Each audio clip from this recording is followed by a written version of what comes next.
Hola, Estamos acá grabando este video resumen de lo que fue la lectura desde Éxodo, el capítulo 40, que cierra el libro, y los primeros capítulos de Levítico, que en realidad lo leímos hasta el capítulo 7 ya, incluía, si contamos 7 días, hasta el capítulo 6, pero vamos a incluir en este resumen también el capítulo 7 porque en realidad hace parte más a la temática de los capítulos previos que a los posteriores. Exactamente, así que el 7 lo incluimos en el día de hoy. Y nos disponemos a arrancar entonces con este resumen, este ciclo biblia. Pero antes vamos a orar. Padre nuestro que estás en los cielos, gracias por tu bondad y cuidado, por tus bendiciones, por la posibilidad que nos das de leer tu palabra todos los días y la oportunidad que nos das de repasarla ahora. Que tu Espíritu Santo esté con nosotros, ayudándonos a comprender y entender lo que dice ahí, y también con las personas que estén mirando este video. En el nombre de Jesús pedimos. Amén. Amén. Bien, el capítulo 40 de Éxodo es el último capítulo del libro y como que le da un cierre de oro, un broche de oro, un cierre al libro y concluye de una manera súper linda. ¿Cómo? Con la manifestación de Dios en medio del pueblo. Podemos tomar algunos tips o algunas cositas de este último capítulo que van a, digamos, ir cerrando justamente esta historia de la migración del pueblo de Israel y de la construcción del santuario. Por ejemplo, ahí se dice que se levantó el santuario por mandato de Dios el primer día del primer mes del segundo año. Con eso podemos inferir que el tiempo de construcción del templo fue menor a un año. No sabemos exactamente cuánto, pero con este capítulo, cosa que nos preguntábamos en el ciclo de Biblia anterior, con este capítulo sabemos que la construcción fue de un tiempo menor a un año. A un año, exactamente. La Biblia no nos dice cuánto tiempo exacto duró su construcción o su levantamiento, pero podemos suponer que llevó un par de meses. Exactamente. También encontramos algo que a mí me llamó la atención desde los capítulos anteriores ya, que fue todo hecho tal cual Dios lo había pedido. Por ahí podemos leer en los capítulos que hay como muchas repeticiones, pero es porque primero se escribe, Dios le dijo a Moisés, y Moisés hizo exactamente lo que Dios le había pedido. Moisés y el pueblo. Moisés y el pueblo, sí. Y no es la excepción con este último capítulo, en el cual Dios le pide que lo levante al santuario y Moisés lo hace así tal cual.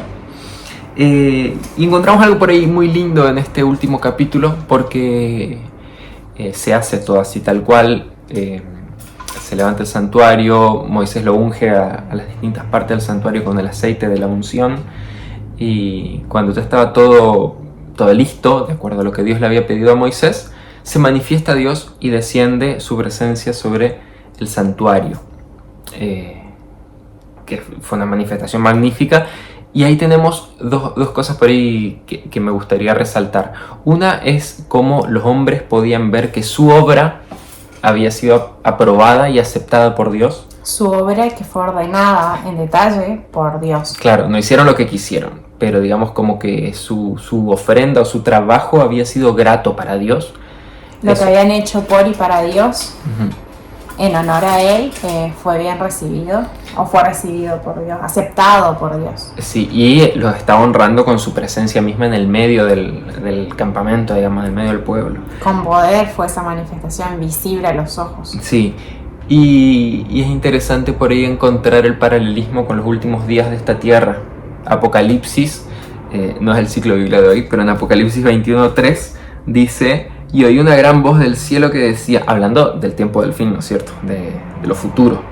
Dice: y oí una gran voz del cielo que decía, el tabernáculo de Dios está ahora con los hombres, Él morará con ellos, ellos serán su pueblo y Dios mismo estará con ellos como su Dios.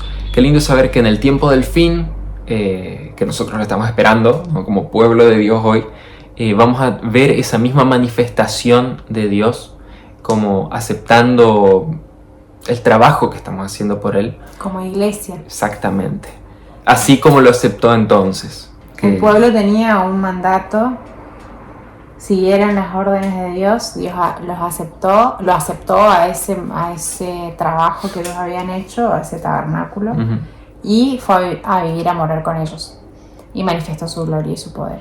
Ahora, a la iglesia actualmente también se les dio una tarea, unas ordenanzas, y en el día en el que Dios se manifieste, y bueno, eso lo estudiaremos más adelante, pero Él también va a aceptar lo que la iglesia haya hecho por y para Dios. Sí. Y va a morar con su iglesia. Exactamente. El esposo va a estar con su esposa, porque también se le llama a este encuentro las bodas del Cordero. Otra cosa que vamos a profundizar más adelante. Faltan algunos ciclos bíblicos más. Bueno, y así es como se finaliza, digamos, el capítulo que comienza con la promesa de la liberación del pueblo, y finaliza con Dios morando en medio del pueblo. O sea, hermoso, broche de oro así, espectacular. Y arranca el siguiente capítulo, el siguiente libro, de la Biblia, que es el libro de Levítico. Tercer libro de la Biblia, que se llama así justamente porque está escrito relacionado a todo lo perteneciente o relativo a los levitas. ¿Quiénes eran los levitas? Los de la tribu de Leví, bueno, los descendientes justamente de Leví, que estaban encargados del servicio religioso y del mantenimiento del santuario, del templo.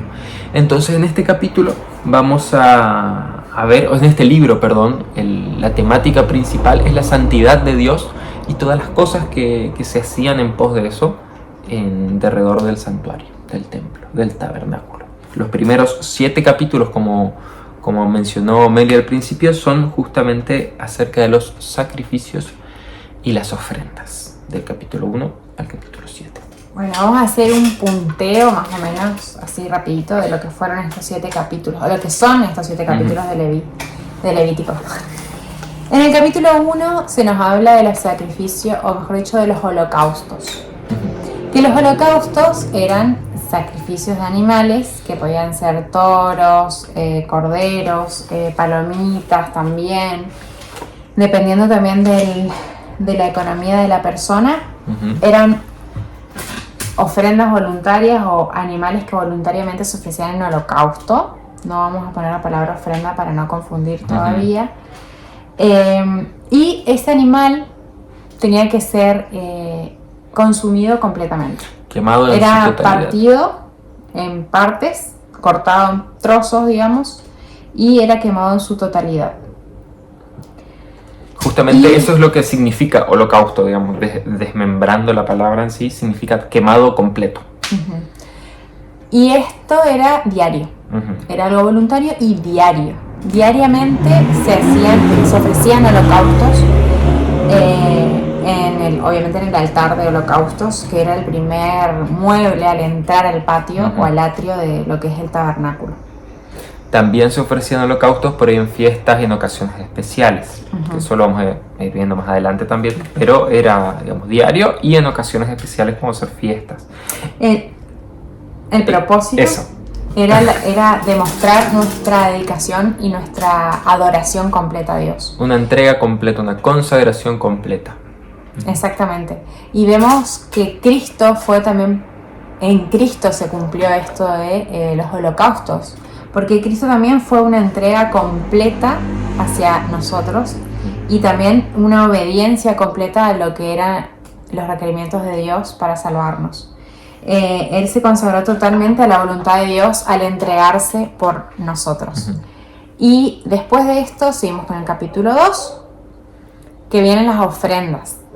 Las ofrendas de cereales, que no se requería sangre en esta parte, se quemaba una parte de los alimentos y una parte quedaba para el consumo de los levitas y de los servicios en el santuario.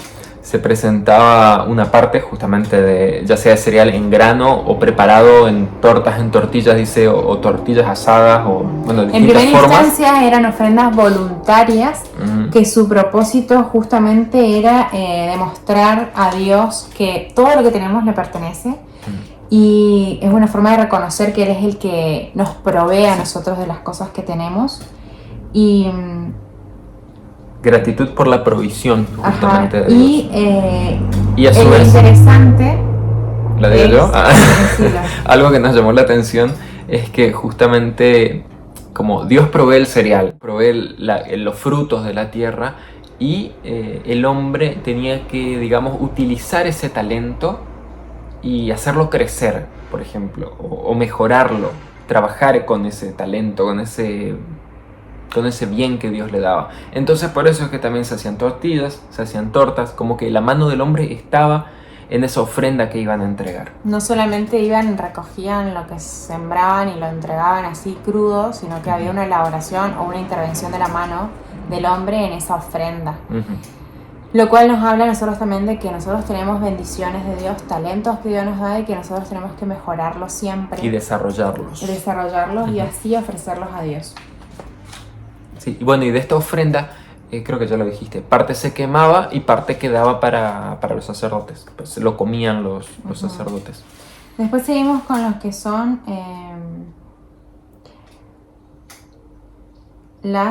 los sacrificios de reconciliación o sacrificios de paz. O de acción de gracias, dicen otras versiones también. Que su objetivo era justamente celebrar esa comunión y ese gozo que venía del hecho de poder restaurar nuestra relación con Dios. Que estamos en paz con Dios. Entonces, generalmente esto podía llegar a seguir a un sacrificio por el pecado, que todavía no lo mencionamos porque eso viene en el capítulo 4. Pero podía seguir un sacrificio de pecado, un sacrificio de reconciliación, porque estaba la gratitud y la festividad en el corazón del hecho de poder haber restablecido la relación con Dios a partir del hecho de que fueron perdonados sus pecados. Y en este caso, la ofrenda, que sí era ofrenda con sangre, o sea, era un animal sin defecto. Bueno, a veces también podía ser alimentos, pero era comestible. Este sacrificio de reconciliación sí era comestible. Se debía comer en algunos casos en el mismo día y en otros casos se podía comer hasta 3 días después. Eso lo pueden ver en detalle en el capítulo 3. En todos estos casos también se dice, cuando son ofrendas de animales que son comidas, que no se comía la grasa ni la sangre. Eso no se comía. No se comía. Se consumía la grasa. La grasa era para Dios, olor fragante para Dios. Para Dios siempre hay que dar lo mejor. La grasa también simbolizaba esto de abundancia. Algo interesante para recalcar de esto de las ofrendas de paz es que por ahí, o sea, es entender el contexto en el cual se ofrecían. No es que se ofrecía una ofrenda para obtener la paz, sino que era una ofrenda de celebración porque ya tengo la paz. Un sacrificio de reconciliación. Exactamente, es distinto. Es como era celebrar que nos reconciliamos con Dios y bueno, ahí va la ofrenda de reconciliación o la ofrenda de paz. Y se comía justamente, comían los sacerdotes, comía la persona que lo ofrecía y su familia. Era un momento de celebración. Sí. Y también en Cristo vemos esto de la ofrenda de paz, el hecho de que Cristo fue el que vino a restaurar obviamente nuestra relación con Dios y en Él pudimos tener paz con Dios. Su sacrificio justamente nos volvió a comunicar o poner en comunión con el Padre y eso también es algo que nos llena de gratitud como lo fue con estos ritos en el tiempo de los israelitas. Sí. Seguimos en el capítulo 4 que tenemos los sacrificios por el pecado. Estos ya no eran voluntarios, ya no eran diarios como los del holocausto, sino que eran algo que se requería cuando había un pecado específico. Y había diferentes tipos de animales dependiendo la persona. Sí. El nivel de responsabilidad de la persona que cometía el pecado. Si era un sacerdote, si era toda la comunidad, si era un jefe o si era una persona común. Y acá vemos también el hecho de cuando nosotros tenemos luz, conocimiento o responsabilidades sobre otros, el peso de alguna culpa o el peso de un pecado requiere es mayor. Es mayor. En el caso del sacerdote, obviamente como líder espiritual, era el mayor de todos. Sí. El peso del pecado era mayor. Después tenemos el hecho de que después siguen los pecados que cometía toda la comunidad y los jefes debían unirse para hacer este sacrificio por el pecado. Y en estos dos casos El animal se quemaba fuera del campamento. Y los otros casos, en el que sea un jefe o una persona común, eso sí se podía comer. Eso sí se podía comer, esa carne. Estamos hablando de los sacrificios por el pecado. Y dentro también de los sacrificios por el pecado. Bueno, obviamente el objetivo era expiar del pecado. Y exactamente. ¿Qué ibas a decir? No, eso.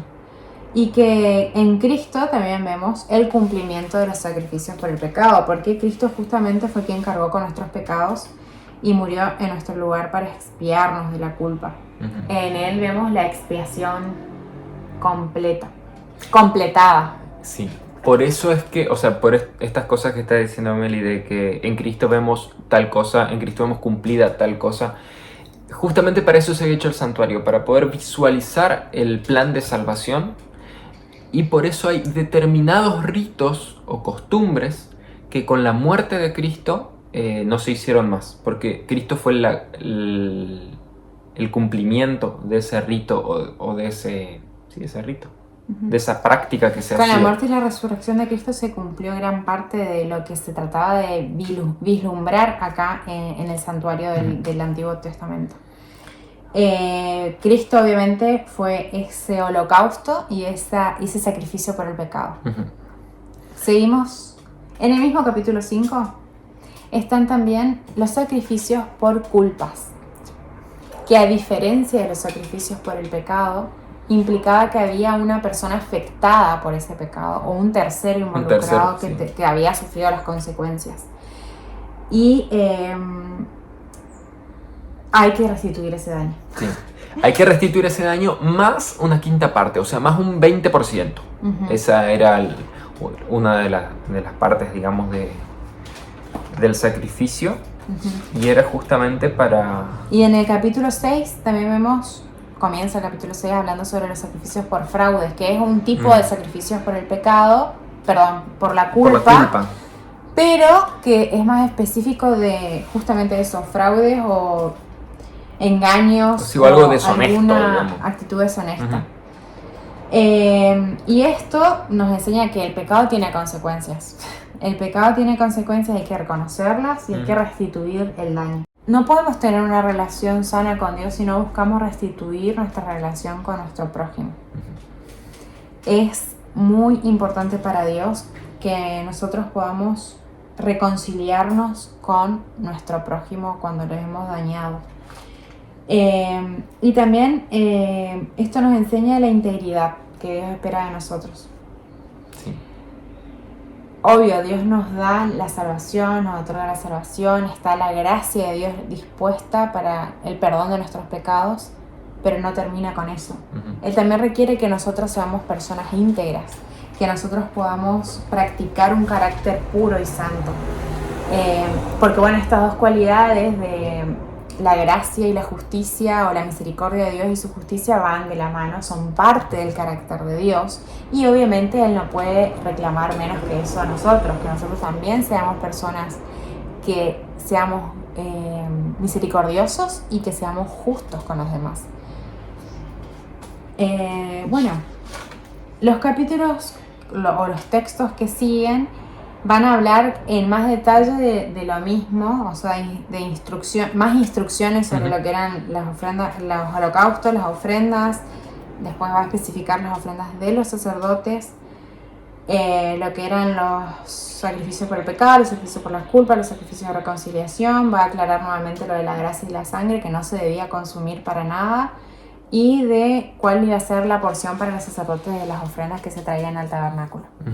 Así básicamente terminan estos 7 capítulos, o esto sería más o menos las temáticas de los 7 capítulos. Como podemos ver, y como titulamos también este video, la gracia de Dios requiere también de la acción humana. Dios hizo su parte, ya se cumplió, ya está. Su sacrificio en Cristo, y a nosotros nos queda el practicar la justicia, y eso requiere que nosotros podamos ser obedientes. Fíjense que no tenemos que ir a Dios o adorar a Dios de la forma que a nosotros nos parezca bien o que nos quede más cómodo, sino que tenemos que adorarlo y dirigirnos a Él de la forma que Él lo requiere. Así como fue con este pueblo, con su pueblo, que nosotros también somos su pueblo.